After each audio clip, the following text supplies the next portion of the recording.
name's Cale. I play in Art of Dying, play bass, do some singing. Awesome. So how did you guys get together as a band and come up with the name Art of Dying? It's a long story, man. Tavis and I, the guitar player, we played in a band.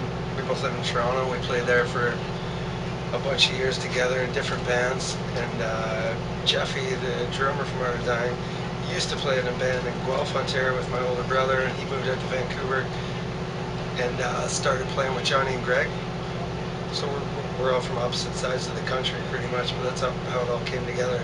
Then Jeffy, Johnny, and Greg came to Toronto for Canadian Music Week, and I put them up at my place in Toronto, and we just partied for a week, and we just really hit it off, and we started playing together, and once we started playing together, we just really felt we had something going on, like everyone just got along super well, first and foremost, and on stage we were killing it, so basically everybody just dropped what they were doing, and we decided to lock it in, you know what I mean? Awesome. Yeah, man. And how did the name come about exactly? Was it just everybody thinking randomly, or? You know what? That's I think that was Johnny, our singer. That was kind of his brainchild, but it kind of comes from a longer sentence. The art of dying is my life to live. Basically, that's just describes how we roll. You know, it's about living your life, having fun every day, and living your life to the fullest. Pretty much knowing that someday you're gonna die eventually, right? And that's what we do as a team, as a band. We just have fun every day, and we're doing what we want to be doing, and that's where the name is. Awesome. Yeah. So being from all different parts of the country, how did you guys come together to write the first album, or was it everybody kind of sent their part to each other? How did it form? You know what? We're always writing at home individually, and when we do get together, to intentionally write for a record or whatever, we'll go to pick like a neutral spot. You know what I mean? Like last time we all went to Chicago, and basically everybody just brings acoustic ideas to the table, and then we collaborate on it. You know what I mean?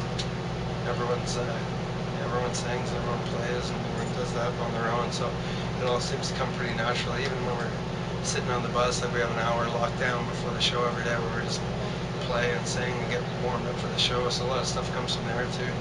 Not intentional really, but ideas come from there. Right? So the last record you guys released, who did you record with and where at? How was the recording process? It was great, man. We signed to Intoxication Reprise, which is pretty much Warner Brothers. It was at the end of 2009. The guys from Disturbed found us, and their label's Intoxication. They didn't sign anybody yet, but we toured with them a little bit, and they like what we were doing, so it all went down pretty quick. You know, we did a couple tours with them. They brought us down to Chicago, where they're from. They're like, "I want to sign you guys for signing to our label." And then we had kind of a list of producers that everybody had in mind we wanted to choose from, and we went with Howard Benson. So we flew to LA and spent 4 or 5 months doing the record at his studio in LA called Bay 7. And yeah, it was a great experience. All those guys are great at what they do, and his whole team is super cool. Um, yeah, so we spent 5 months making the record down there, and we had Chris Lord-Alge mix a bunch of it, and Mike Polakov mixed a bunch of it, and put it out March 22nd of this year, and so far so good. We're just touring our asses off now. Cool. Now, when you guys got your first real crowd reaction, you were on the road with Seether. Being back on the road now, has any of that come back between the two of you, or? Being on the road with Seether? Yeah. Yeah, absolutely. We're good friends with those guys, and we've toured with them lots before, and it's just fun. This whole tour, man, this whole Uproar thing's 10 bands, and like we're good friends with a lot of them. My cousin Adam sings in 3 Days Grace, and we're all from the same small town in Canada, so that's a rush for me to be in our first like full tour with those guys. You know, Adam sings a song on the record as well called Raining, so whenever he's got the time, he comes up and sings with us during our set, and it's like a little family vibe going on backstage. And we're only 4 shows into a whatever 7 week tour, so I think it's gonna be a lot of fun. We're just getting warmed up. It's gonna be kick-ass. And you were telling me earlier he even came out to your show yesterday in Orlando and Yeah. jumped up on there. Yeah. Is fans have a chance of seeing that in the future, you think, or is that a surprise? Oh yeah. You know what? I think it'll always be a surprise, but definitely it'll happen that'll definitely happen fairly often.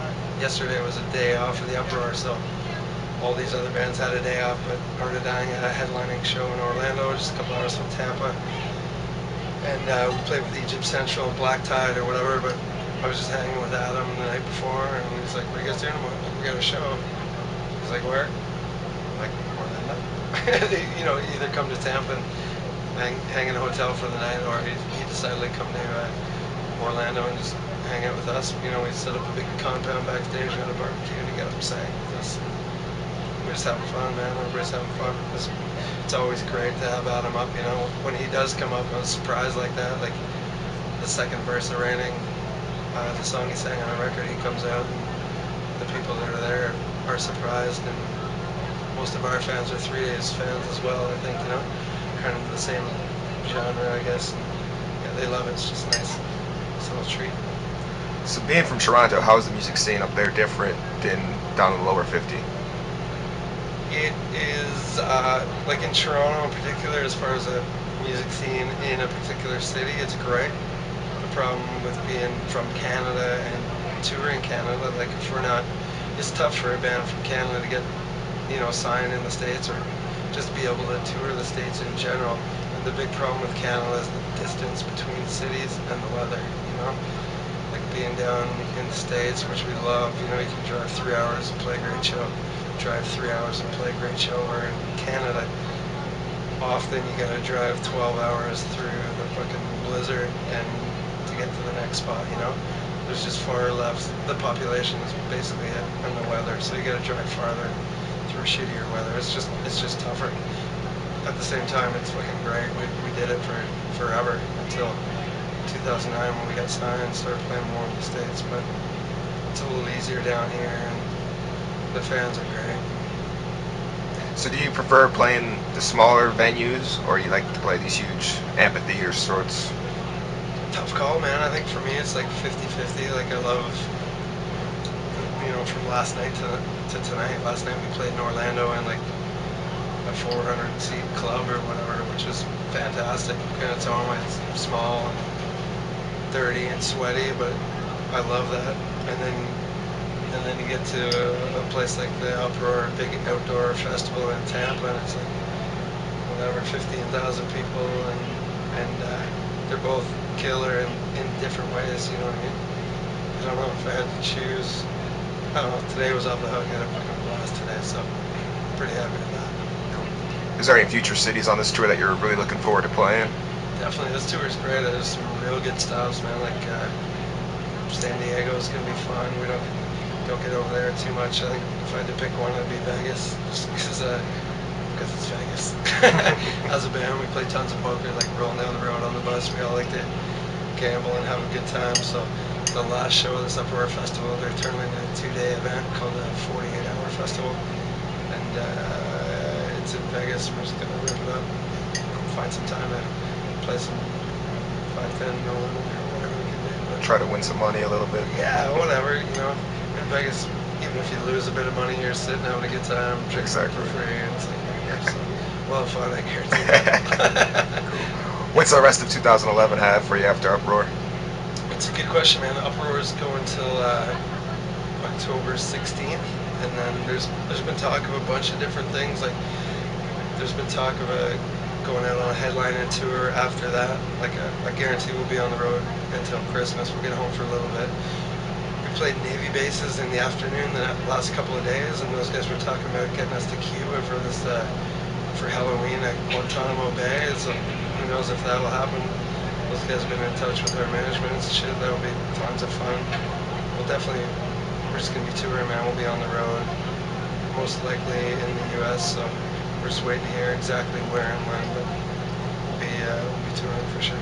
Awesome. Is there anything you want to say to your fans before we let you go?